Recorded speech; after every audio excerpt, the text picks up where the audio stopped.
UKలో 1 year masters. No IELTS required up to 5 years visa. High visa success rate. సరే ఆ అమ్మాయి కాపురానికి రాను అంటుంది. మీ పెద్ద మనుషులు సరే విడాకులు ఇచ్చే అమ్మ కాపురానికి వెళ్ళను అంటే లేకపోతే ఒక 6 months గ్యాప్ తీసుకొని మళ్ళీ రండి పంచాయతీ కానీ ఏదో ఒకటి చెప్పాలి కదా. అలా ఏమైనా చెప్పారా? పెద్దల్లోకి అస్సలు రావట్లేదమ్మా. అమ్మాయిని తీసుకురా మేము సరే మీ లాయర్ ఉన్నారు కదా, నోటీస్ పంపించారు. మీరు డైవర్స్ కేసు వేసుకోవచ్చు కదా, మరి వేసారా వేయలేదా? డైవర్స్ కేసు ఇంకా వేయలే. 2 కేసులు మీ మీద పెండింగ్ ఉన్నాయి. డీవీసీ కేసు వేసిందా, డొమెస్టిక్ వైలెన్స్ గృహహింస అని వేరే కేసు అది చేసింది. పోలీస్ స్టేషన్ లో కాదు, విడిగా ఏం లేదు మేడం, పోలీస్ స్టేషన్ లోనే. పోలీస్ స్టేషన్ కేసుని హెరాస్మెంట్ కేసు అంటారులేమో. నెక్స్ట్ మెయింటెనెన్స్ వేసిందా, నెల భరణం కావాలి, ఎందులో వేసింది? అది కూడా పోలీస్ స్టేషన్ లోనే. అది పోలీస్ స్టేషన్ కదా మేడం, మాకు లాయర్ చెప్పాడు మేడం. కోర్టులో వేసి ఉండాలి. కోర్టులో వేసి సమన్స్ వచ్చినాయి మీకు, కోర్టు నుంచి పేపర్స్ వచ్చినాయి? వచ్చి వెనక్కి వెళ్ళిపోతుంది అంట మేడం. మేము ఆ ఊర్లో ఉంటలేదు మేడం.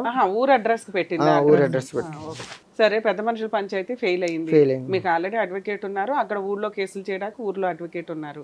ఉన్నది ఒకే అడ్వకేటా ఊర్లో అడ్వకేట్? ఆయన ద్వారా ఇప్పుడు మా లాయర్ కూడా ఒకవేళ అల్లో కుమ్మక్క అయ్యారేమో అని మాకు డౌట్ అమ్మా, తెలియదు. కానీ మాకైతే న్యాయం జరుగుతలేదమ్మా, మీరు న్యాయం చేస్తారని వచ్చామమ్మ. ఎక్కడికి వెళ్ళినా పెద్దోళ్ళు సపోర్ట్ ఉంది అంటున్నారమ్మ. ఇంటి ముందరేనమ్మా లవరు. ఇంకా మీకు చెప్పలేదమ్మా, విజయవాడ ఫోన్ స్విచ్ ఆఫ్ చేసేసింది కదమ్మా, లవరు ఫోన్ పంపించాడమ్మా ఆవిడకి అక్కడికి. ఆ ఎవిడెన్స్ కూడా ఆ 4 కుర్రోళ్ళు తెచ్చారమ్మా. ఉన్నాయమ్మా. ఎస్సీ గారికి ఇస్తే అమ్మాయి 10 మందితో మాట్లాడుతుంది, 10 మందితో తిరుగుతుంది. అది అనవసరం. ఇక్కడ ఇన్స్టాగ్రామ్ పెట్టింది అమ్మాయి, అది తేలాలి. అవును, ఆ టాపిక్ వేరు ఈ టాపిక్ వేరు. ఆ టాపిక్ అంతా మీకు ఎందుకు యూజ్ అవుతుంది అంటే మీ 498 గెలవడానికి, ఇంకేదైనా కేసులు వేస్తే ఆ కేసులు గెలవడానికి, మీకు డైవర్స్ రావడానికి ఉపయోగపడుతుంది. ఆ కేసులో ఆ అమ్మాయికి వల్గర్ మెసేజ్లు పంపించింది ఎవరు అనే దానికి సంబంధించి మీరు పంపించకపోతే మీ ఎటువంటి పనిష్మెంట్ ఉండదు, కేసు గెలుస్తారు. పంపించింది ఎక్కడి నుంచి అనేది మీ అడ్వకేట్ ప్రూవ్ చేసుకోవాల్సి ఉంటుంది ఆ కేసులో. అది వేరే టాపిక్. యాక్చువల్లీ ఆయనకి అసలు తెలియదమ్మా. అది మేము ఈ నోటీస్ ఒకటే పంపించమని చెప్పామంతే. సరే నోటీస్ పంపించారు, ఇక మీకు డైవర్స్ చేసుకోవడానికి అవకాశం ఉంది. ఇక్కడికి ఎందుకు వచ్చారు, మీకేం కావాలి?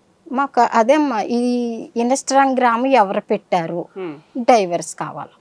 ఈ 2 ఈ స్టేజ్ మీద ఇచ్చేస్తారని మీ ఉద్దేశం? ఎవరమ్మా, ఎవరు న్యాయం ఉంటే అది కావాలమ్మా, అంతే. నా కొడుకు తప్పు. ఆ రోజు ఎస్సీ గారి దగ్గర అన్నానమ్మా, మీరు ఫోన్ చేసి అడగొచ్చు, నా కొడుకు గాని మెసేజ్లు పెట్టుంటే సార్. ఎస్ఐ ఎవరు పనిష్మెంట్ చేయడానికి? కాదమ్మా, పనిష్ చేయాల్సి. అంటే అప్పుడు కోర్టు దాకా వెళ్ళా మేడం. పోలీస్ స్టేషన్ లో కంప్లైంట్ ఇచ్చినప్పుడు నా కొడుకు తప్పు చేస్తుంటే మీ అత్తగారి ఏదో ఆడియో రికార్డు ఉంది అన్నారు ఒకసారి. ఈ రోజు ఈ అమ్మాయికి పెట్టాడు సార్, రేపు ఇంకా అమ్మాయిలకి పెట్టచ్చు. ఈ తప్పు నా కొడుకు చేసాడని తెలిస్తే మీకు పోలీస్ స్టేషన్కి అప్పచెప్పేస్తాను సార్. మీరు ఊరు తీసుకుంటారు, ఏం చేసుకుంటారు చేసుకోండి. అమ్మాయి నాకు ఒక కూతురు ఉందమ్మా. మీ అబ్బాయిని ఊరి తీసేయాలి మరి, తప్పు చేస్తే అంతే కదమ్మా. హలో,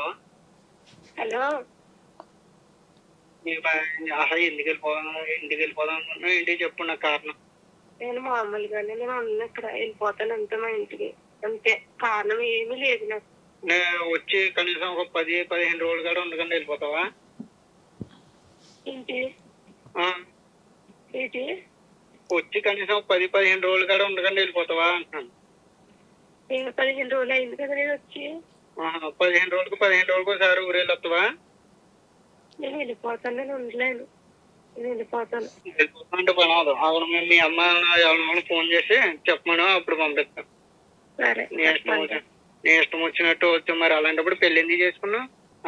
ఇలాంటి క్వశ్చన్లకి నాకు ఆన్సర్ లేవు, నువ్వు అడగని.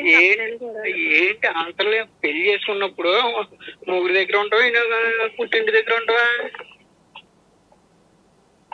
నిన్ను ఎక్కడ అన్న బారాలో ఏమో మూసమంటున్నారా, లేకపోతే పొద్దున్నుంచి సాయంత్రం దాకా కోతల్లోనూ వాటిల్లోనూ పెట్టి మాపేస్తున్నారు నిన్ను? అవన్నీ కావాలి.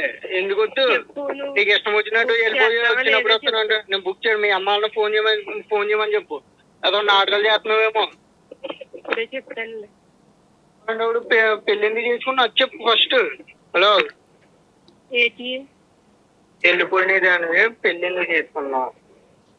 ఎలా ఉంటదని తెలియదు కదా నాకు. ఎలా ఉంటదండి? నువ్వు మా అమ్మతో చెప్పించాలి అంతే కదా. సరే, అదే వచ్చేస్తాను, ఊరు వచ్చేస్తాను అంటుంది పాప. ఇంటికి వచ్చేస్తానంటుంది. ఏమో ఒకసారి మాట్లాడింది, లైన్ లోనే ఉంది. హలో అమ్మా చెప్పమ్మా పంపేమని. నేను వచ్చేస్తానమ్మా. ఒంట్లో పోలేదా? చెప్పు నువ్వు ఫస్ట్, నువ్వు చెప్తేనే పంపిస్తాడంట. నేను చెప్తే పంపిస్తే ఏదన్నా అవుతే మన మీద కడతాలో తెలుసా? మీరు పంపించమన్నమ్మలో పంపించామని అడుగుతారు ఇప్పుడు వాళ్ళు. అడుగు నువ్వు. దుగ్గొస్తుంది పాప. ఆసం ముందు ప్యాకెట్లు దగ్గరకు ప్యాకెట్లు ఉన్నాయి. తాగండి తాగలేదు. ఫోన్ ఇది తాగనన్న మెడికల్ షాప్ ఉన్నాడు. అయితే మెడికల్ నీకు నచ్చింది తీసుకుంది కానీ అంటే రానన్నది. చెప్తావా లేదమ్మా? నువ్వు ఒక్కదాన్ని ఎలాగొచ్చేస్తావు? ఒంట్లో బాగాలేదా నువ్వు? పర్లేదమ్మా వస్తాను, బస్సే కదా. మొన్న ఒక్కదాన్ని రాలేదా నేను బస్సు ఎక్కి ఇక్కడికి? నాన్న చేయమని కాదు పాప, నాకు ఒకటి తెలియాలి పాప. ఏంటది? వచ్చిన 20 రోజులకి 15 రోజులకి అంటే ఊరు వస్తుంది. ఏం తెలుస్తుంది ఇక్కడ? మీరు అక్కడ ఏమంటున్నారో ఏంటో నాకు అసలు అర్థమవుతుంది. అప్పుడు చేసుకునేలా ఊపిలాగా అన్నారు, ఇప్పుడు ఏమో ఊపిలా మాట్లాడుతున్నారు. ఏంటో మరి మేము ఎంత టెన్షన్ పడుతున్నాము ఇక్కడ. వచ్చి ఒంట్లో బాగాలేనప్పుడు పని కాదు పాప. ఇక్కడ అన్న పనులు చెప్పేసి పొద్దున్నుంచి సాయంత్రం దాకా తోమేస్తున్నారా లేకపోతే ఏం చేస్తున్నారు? దానికి ఇష్టం లేని ఏం చేస్తున్నారు చెప్పండి. ఏ పని లేదు, తిని కడుక్కోవాలి అంతే. పని ఏమీ లేదు, ఒక్కరితో ఉంటుంది కదా. అందుకనేమో ఏం పని చెప్పేసి చేసేస్తున్నారని మేము అంటున్నాము. అలాగని మరి అలా ఫీల్ అయిపోయి నేను వెళ్ళిపోతాను. అమ్మ ప్రాపర్ గానే ఉంది మీ ఎవిడెన్స్ అంతా కూడా.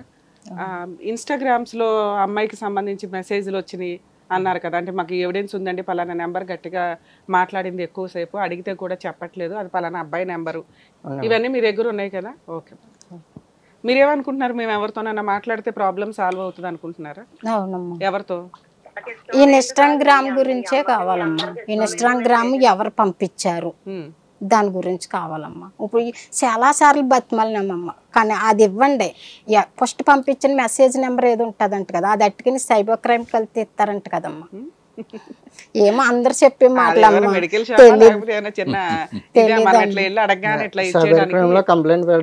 Legal proceedings. నెక్స్ట్ మీకు ఆల్రెడీ కొంత సాఫ్ట్వేర్ తెలిసిన వాళ్ళు ఉన్నారు కదా, వాళ్ళ ద్వారా ఎంక్వైరీ చేయించుకోపోయావా ప్రైవేట్ గా? చేయలేదా? తెలియలే అసలు చేసారా చేయలేదా? ఓకేనా. ఇప్పుడు క్లాస్మేట్ ఫ్రెండ్ ఉన్నదమ్మా, ఆవిడ నీ లవరు అని చెప్పి ఎలిగేషన్ ఇద్దరు పిల్లల తల్లితో తిరుగుతున్నావు బోల్ బూతులు తిట్టారమ్మా. అవన్నీ చెప్తే ఈ రోజంతా సరిపోతుందా? ఓకే.